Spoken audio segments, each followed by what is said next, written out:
Hello everyone, आज हम exercise class 10th का chapter number 9 exercise 9.1 some applications of trigonometry का क्वेश्चन नंबर 13 को इस वीडियो में सॉल्व करेंगे। As observe from the top of a 75 metre high lighthouse from the sea level,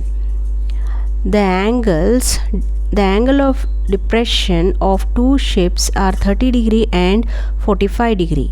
If one ship is exactly behind the other on the same side of the lighthouse, find the distance between the two ships. यानी ये question कह रहा है एक light house है जिसकी height जो है 75 मीटर है फ्रॉम द सी लेवल। अब एंगल ऑफ डिप्रेशन जो हो रहा है of two ships are 30 degree and 45 degree. तो एंगल ऑफ डिप्रेशन है 30 degree and 45 degree. Angle of depression क्या होता है? जब हम ऊपर से नीचे की तरफ देखते हैं तो वो एंगल ऑफ डिप्रेशन होता है। If one ship is exactly behind the same, एक दूसरे के आगे पीछे है ऑफ द लाइट हाउस से एक दूसरे के आगे पीछे है। Find the distance between the two ships. अब दोनों शिप्स के डिस्टेंस को हमें फाइंड करना है। ठीक है, तो चलिए देखते हैं कैसे फाइंड करेंगे। तो यहाँ पे देखिए मैंने फिगर डाला है। ये जो है लाइट हाउस है और ये जो एंगल ऑफ डिप्रेशन है ये लाइन ऑफ साइट है। यहाँ से एंगल ऑफ डिप्रेशन 30 डिग्री हो रही है, यहाँ से यहाँ तक 30 डिग्री हो रही है, तो इसका 30 डिग्री अल्टरनेट एंगल हो जाएगा।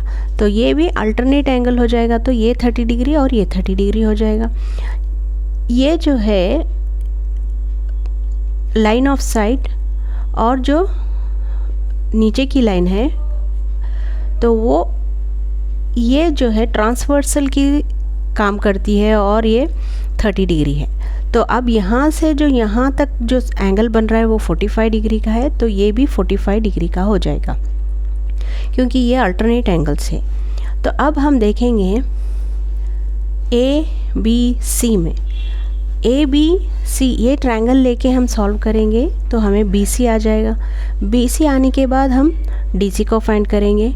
ठीक है, तो आप देखेंगे in triangle A B C, A B upon B C is equal to tan 45 degree, क्योंकि यहाँ पे 45 डिग्री है। तो ए बी क्या है? ए बी जो हाइट है लाइट हाउस की 75 मीटर्स है। बी सी हमें पता नहीं है, बी सी हमें पता नहीं। tan 45 हो जाएगा 1, तो क्रॉस मल्टीप्लाई करेंगे तो B C is equal to 75 हो जाएगा। अब देखेंगे in triangle A B D, इस ट्रायंगल में देखेंगे हम। तो अब यहाँ पे ए बी जो है परपेंडिकुलर है, बी डी जो है बेस है, और एंगल क्या बन रहा है यहाँ पे? tan 30 degree. जो ये एंगल है वो 30 डिग्री का है। अब हमें ए बी पता है 75 मीटर। अब बी डी क्या होगा? बी डी यहाँ से इतना distance B C plus C D is equal to tan 30 degree 75। अब हमने फाइंड कर लिया है बी सी 75 है यहाँ से, तो 75 सब्सटीट्यूट करते हैं plus C D equals to में tan 30 डिग्री क्या हो जाएगा? 1/√3।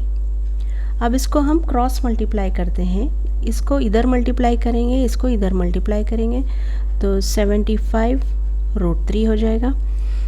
अब यहाँ पे इसको ट्रांसफ़र करेंगे तो ये हो जाएगा 75 प्लस सी डी। हमें चाहिए क्या है? सी डी चाहिए। सी डी ये जो डिस्टेंस है हमें पता नहीं, इसको हम फाइंड करना है। क्वेश्चन में यही फाइंड करने के लिए कहा गया है। तो 75√3 इस 75 को ये साइड ला लूँगी LHS की तरफ तो 75 हो जाएगा, -75 हो जाएगा और यहाँ पे CD बचेगा। तो अब यहाँ पे क्या करेंगे, हम 75 को कॉमन ले लेंगे, √3 माइनस जब 75 यहाँ बाहर चले गया तो उसकी प्लेस पे हम 1 रखेंगे CD। तो अब हमें CD क्या मिला, 75 ऑफ √3 माइनस 1, यानी यही है हमारा आंसर। CD जो डिस्टेंस है यही हमारा आंसर है। Therefore the distance between the two ships, the distance between the two ships is equal to CD, that is 75 √3 minus 1, इतना है। So guys, if you like this video, please like, share and subscribe my channel. Thanks for watching.